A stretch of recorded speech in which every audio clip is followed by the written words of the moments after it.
এই রাস্তা লেগে যদি আস্তে চালাস পিছেতে মেরে দিব, যদি চালে সামনেতে মেরে দিব। মানে হাইওয়ের মধ্যে সবচেয়ে কমন একটা বিষয়, যারা বিগিনার যারা আছেন তাদের জন্য এই মেসেজটা, বান্দায় ঘুমায় পড়ে গাড়ির মধ্যে, বান্দায় ঘুমায়।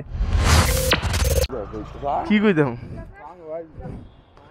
আসলে যাইতেছি আঙ্গ বাসায়, বরিশাল বাইক যাইতেছি, এনতে বেশি দূর না তো, পর্দা পাড়াইলেই।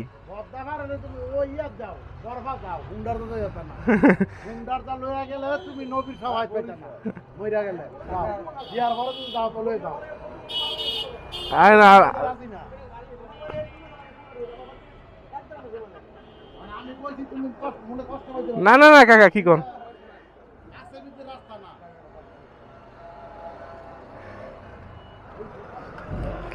যা কাহিনী হয়েছে বন্ধু পারমিশন নিতে পারতাছি না, সব রেডি সব কি এদি আলা বক্স লইয়া লইছে কি রাস্তায় বাজাবি, এটি সরা আঙ্কেল দেখলাম মিটাই বোধ সব গুজ করে রেডি দিয়ে দিলাম। GPX demon, Suzuki monotone, FZ-B3 and আমার 4B। ভাই শাওন ভাই বিদেশি মাল আছে, বিদেশি মাল আঙ্গ নিয়ে যাবো ট্যুরে, বিলাতি মাল। সবাই রেডি, লো রাস্তা দেখা করতেছে। আল্লাহ আমিন, আল্লাহ আমরা সুস্থভাবে বাড়ি ফিরতে পারি, আল্লাহ আমরা সেজানের বাপকে জবাব দিতে পারি, আমরা সুস্থভাবে এসেছি, আমিন আল্লাহ আমিন। আসলি কে? হ্যাঁ আমরা সবাই গাউসা থেকে বিদায় নিয়ে যাচ্ছি, সবাই পিছিয়ে বরাবর সিরিয়াল মেনটেন করে আসতেছে। আমাদের আজকের লিমিট হলো আপনার 80-র মধ্যে আমরা চালাবো, কারণ এখানে আমরা সবাই মিলে যেতে যাচ্ছি গ্রুপ ট্যুর। গতবার একটা কাহিনী হয়েছে, আপনার কিছু অ্যাক্সিডেন্টের কারণে কিছু ভাই ব্রাদার আমার হারানো হয়েছে, যে কারণে আমরা চাচ্ছি না আর কোনো ভাই ব্রাদার হারাক, যে কারণে আমরা এখন রিল্যাক্সে যাবো, যত রিল্যাক্স যেতে পারি। বান্দায় কই রাকিব, এই বান্দায় ঘুমায় পড়ে গাড়ির মধ্যে, এই বান্দায় ঘুমায়, আমার আরো ধরে রাখা লাগে ব্যাগ দিয়া, আমরা কল লইব।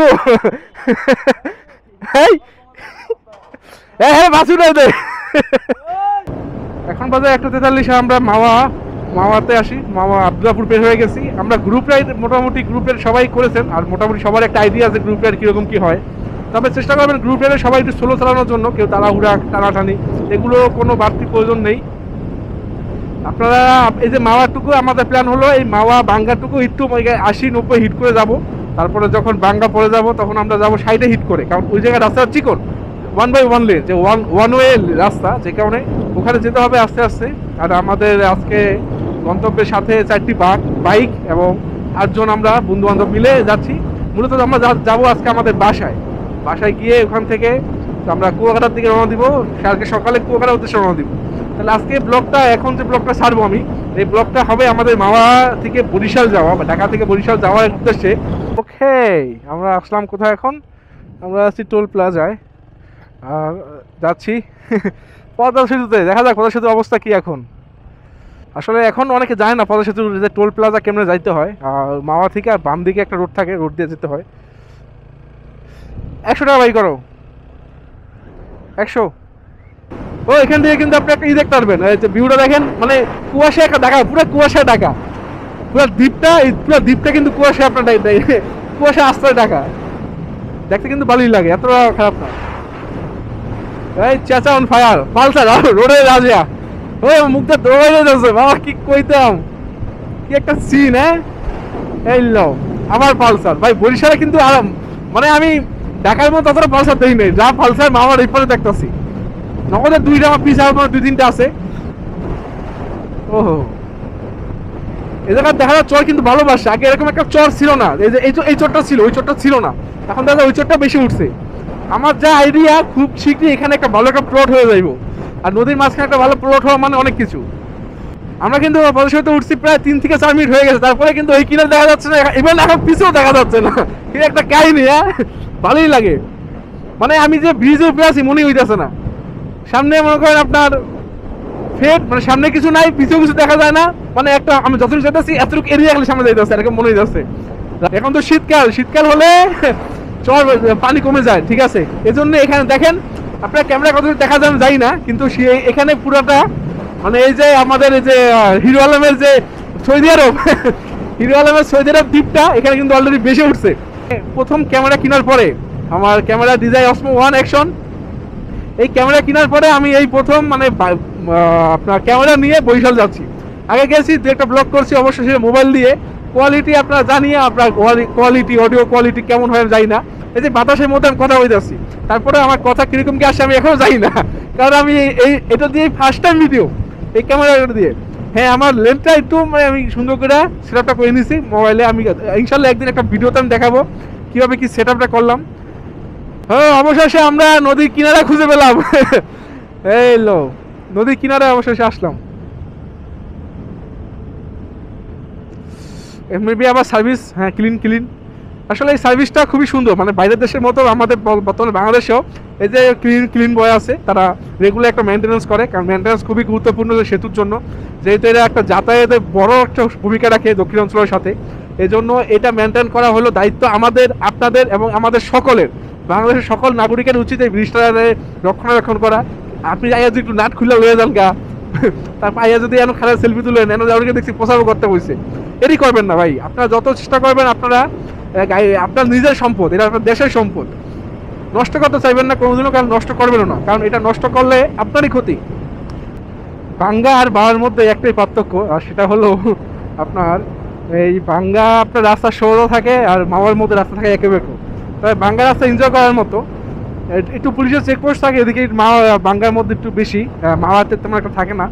তাই এই জায়গায় সবাই পুলিশে জানে, এই জায়গায় সবাই টানে, যে কারণে তারা এই জায়গায় আসা আপনার স্পিড গান আছে না, স্পিড গান নিয়ে এখন দাঁড়ায় থাকবো, চিপাই চোপাই এরকম চোপের মধ্যে দাঁড়ায় থেকে রেকর্ড করে সিগন্যাল দিয়ে বাইক থামা, যদি ধরতে পারে তাহলে আপনার মামলা দিয়ে দেবে। মানে হাইওয়ের মধ্যে সবচেয়ে কমন একটা বিষয়, যারা বিগিনার যারা আছেন তাদের জন্য এই মেসেজটা। হাইওয়ের মধ্যে সবচেয়ে কমন বিষয় হলো, আপনি যখন একটা বাস আপনাকে ওভারটেক করবে, অথবা আপনি কোনো বাসের পিছিয়ে আছেন, বা আপনি বাস একসাথে যাচ্ছেন, তাহলে একটা বাতাসের একটা গোলমিল সৃষ্টি হয়ে যায়। বাতাসে গোলমিল সৃষ্টি হয়ে যায়, তখন দেখা যায় আপনার গাড়িটা এদিক ওদিক হয়, যেটা ট্যাঙ্ক স্লিপ হয়। বেশিরভাগ বাতাসের কারণে ট্যাঙ্ক স্লিপটা হয়, বা ট্যাঙ্কে তেল থাকলে, ফুল ট্যাঙ্কি থাকলে এই ট্যাঙ্ক স্লিপটা হয়। এটা ওইটা বাদ, ওই নিয়ে পরে এক সময় টপিকটা ভিডিও করবো। এখন হলো আপনার যে বাস আপনাকে গেল, বাসে একটা বাতাস থাকে, বাতাস অ্যারোডাইনামিক বাতাসটা আপনার গাড়িতে পড়ার পরে আপনার গাড়িতে একটু বালি মারে, বা একটু মানে বামে টানে অথবা একটু ডানে টানে। এটা এড়ানোর জন্য আপনাকে শক্ত করে হ্যান্ডেলবারটা ধরতে হবে। আর আপনার ক্লাস ধরবেন না, আপনি সুন্দরভাবে লাগলে পিক আপ কমাই দেবেন। যদি আপনি দেখেন না বেশি আছে, গাড়ি ক্লাস ধরবেন না, গাড়ি ক্লাস ধরবেন, এটা সব ক্ষেত্রেই। আপনি যদি গাড়ি ক্লাস ধরেন, গাড়ি ফ্রি হয়ে যাবে, ফ্রি হয়ে গেলে গাড়ি ফ্রি হয়ে গেলে মানে গাড়ির সাথে আপনার একটা তাল মিলে বন্ধ না। আর যদি আপনি নগদে পিক আপটা কমাইলেন, তাহলে গাড়ি ভালো গ্রিপ পাবে, এবং আপনার গাড়িটা সোজা থাকবে, স্টিক থাকবে। এটা আমাকে বেসিকে বোঝানো মনে আলাদা একটা দিদিকের ভিডিও আছে, ভিডিওটা আমি খুব শীঘ্রই পাবলিশ করবো। আপনার কমেন্টে জানান যদি এই বিষয়ে জানতে চান, ট্যাঙ্ক স্লিপ কেন হয়, বা গাড়ি খুব সহজে কন্ট্রোলে কীভাবে আনা যায়, এই বিষয়ে আমি ভিডিও বানাবো খুব শীঘ্রই। আপাতত আপনারা বেসিক জেনে নেন, কারণ বেসিকটা খুবই গুরুত্বপূর্ণ হাইওয়ের মধ্যে। আপনাকে খেয়াল রাখতে হবে হাইওয়ে রাইডে অল টাইম যে গাড়িতেও বেশি ওজন নেবেন না, কারণ বেশি ওজনে গাড়ি আনব্যালেন্স হয়ে যায়। সেকেন্ড হলো গিয়ে আপনার হাইওয়েতে যখন রাইড করবেন, তখন অবশ্যই সবাই এক গ্রুপে রাইড করবেন, আর 6 সেকেন্ড পর লুকিং গ্লাস একটা চেক দিবেন, কারণ লুকিং গ্লাস খুবই গুরুত্বপূর্ণ বাইকের জন্য। এটা শুধুমাত্র আপনার চেহারা দেওয়ার লেগে দেয় নাই, এটা দিয়েছে পিছে ভিউটা দেখার জন্য, পিছেটুকু কভার করার জন্য। আপনি চোখ সামনে দেখতে পারেন, পিছে দেখতে পারে না, এই পিছে কভার করার জন্য আপনার লুকিং গ্লাস। এই পর্যাপ্ত পরিমাণ ফুয়েল আছে কিনা, কারণ এইসব রাস্তায় কিন্তু আপনি টেলিফোন পাবেন না, এই টেলিফোন পাইবেন না, একটা বড় সড়ো একটা হয়রানির শিকার হবেন, ঠেললেও পাইতেন না, অনেক দূর পর্যন্ত যাওয়া লাগবে। এই কারণে এইসব রাস্তা ঢুকতে হলে আপনার অবশ্যই চেক করতে হবে আপনার তেল ঠিক মতো আছে কিনা। যদি এক দাগ তেল থাকে তাহলে ভুলে এই রাস্তা ঢুকেন না, নিম্বা 2 থেকে 3 দাগ তেল নিয়ে আপনার এই রাস্তা ঢুকবেন। এই গেল। আর অবশ্যই হেলমেট পরিধান করবেন, ড্রাইভিং লাইসেন্স থাকবেন, কারণ এই বাংলা রাস্তায় অবশ্য পুলিশের একটা আনাগোনা একটু বেশি থাকে মামার তুলনায়। মামার তেমন একটা পুলিশ দেখা যায় না, কিন্তু বাংলা রাস্তায় মোটামুটি 2 থেকে 1 জায়গায় চেকপোস্ট থাকে আপনার। এই চেকপোস্ট আপনার এড়াতে সুন্দর মতো কন্ট্রোল আনতে হবে। এইসব বিষয় খেয়াল রাখলে আপনি হাইওয়েতে খুব ইজিলি রাইড করতে পারবেন, রাইড করে শান্তিতে করতে পারবেন। আর অবশ্যই ট্যুরের মধ্যে সবাই একটু যেটা হয়, 2-1 রাইডার বেপরোয়া হয়ে যায়, তাদেরকে কন্ট্রোল আনতে হবে। সেটা সবার উচিত, যে লিড করবে তার সবাইকে কন্ট্রোল করে আনা। কন্ট্রোলে না আনলে একটা বড় দুর্ঘটনা করতে পারে। আমরা বরিশাল রাস্তায় ঢুকে গেছি অলরেডি, যা বলতেছিলাম। বরিশালে যখন আপনি বের হওয়ার সময় যখন বরিশাল ঢুকবেন, তখন একটা ওইরকম ভিউটা পাওয়া যায় না, কিন্তু ওই জায়গার ভিউটা, যে গোল মচলের ভিউটা, এটা যখন আমরা বের হবো তখন একটা পুরো একটা রাউন্ড দিয়ে গুলে পড়ে। আচ্ছা, এখন আমরা যেটা করতে হবে, আপনারা বরিশাল আসলেন মানে ঢুকলেন, এখনো বরিশাল ঢুকিনি আর কি, মানে আমরা মধ্যে মধ্যে আসি। এখন আপনার যেটা করতে হবে টিম রাইড হিসাবে, আপনার খাওয়া দাওয়ার ব্যবস্থা করতে হবে যেহেতু দুপুরের টাইম, আর অবশ্যই রাইডার চেঞ্জ করতে হবে। রাইডার যদি এক্সট্রা রাইডার থাকে তাহলে রাইডার চেঞ্জ করাই ভালো। বাঙ্গায় খাওয়া দাওয়া শেষ করলাম, বাঙ্গা পেরোয় আমরা এসে গেছি এই জায়গায় রাস্তা কাজ চলতেছে। আমি আগেবার যখন আসছিলাম অনেক সুন্দর লাগছিল রাস্তাটা। এই জায়গার ভিউটা আমি যতবার যতবার ভালো লাগে, ডান দিকের ভিউ প্লাস বাম দিকের ভিউ, সব দিকের ভিউটাই।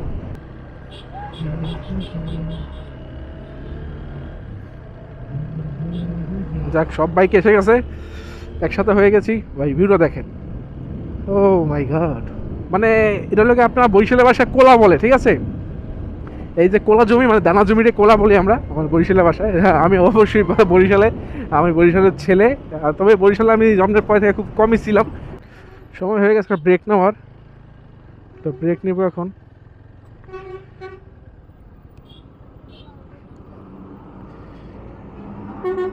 একটা ব্রেক লো, আর বেশি দূর নাই, আর 50 কিলো। এটা আমি কই এই রাস্তা লেগে যদি আস্তে চালাস পিছেতে মেরে দিব, জোরে চলে সামনেতে মেরে দিব। এই রাস্তা লেগে আমি বাস চলে, আমি আমি তো এই এত আসতে আই না, একটু মোটামুটি টাইম নেই, 80-তে আই, আজকে সাইডে আছি। ঠিক এতে অবস্থা।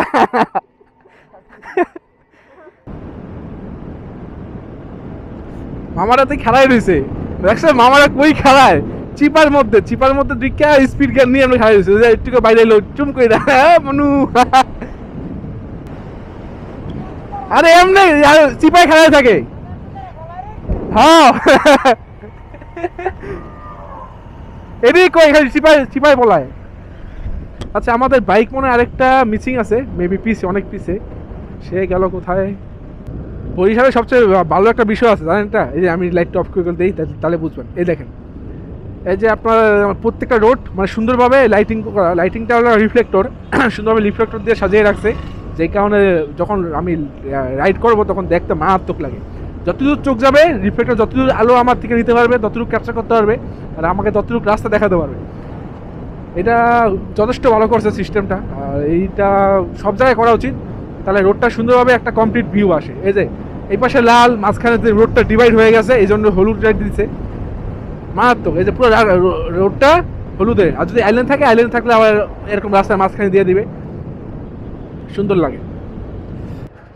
আসলে গন্তব্য আমরা এসে গেছি, আমাদের সময় লাগছে 7 ঘন্টা। নর্মালি আমার 5 ঘন্টা লাগে ঢাকা তো বরিশাল সিঙ্গেল আসলে, আজকে 7 ঘন্টা, যেহেতু বন্ধু নিয়ে আসছে একটু চলেই আসলাম। এখান থেকে বাসা বেশি দূর না, এখান থেকে বাসা 5 কিলো হইব। তাহলে দেখা হচ্ছে কুয়াকাটা ট্যুরে। আর এমনি বাসার মতো কী কী মজা করি এটা আলাদা একটা ভিডিও বানিয়ে আমরা ছেড়ে দেওয়ার চেষ্টা করব, যদি তৌফিক হয়। তাহলে আসি, আসসালামু আলাইকুম, সবাই ভালো থাকবেন, সুস্থ থাকবেন, টাটা।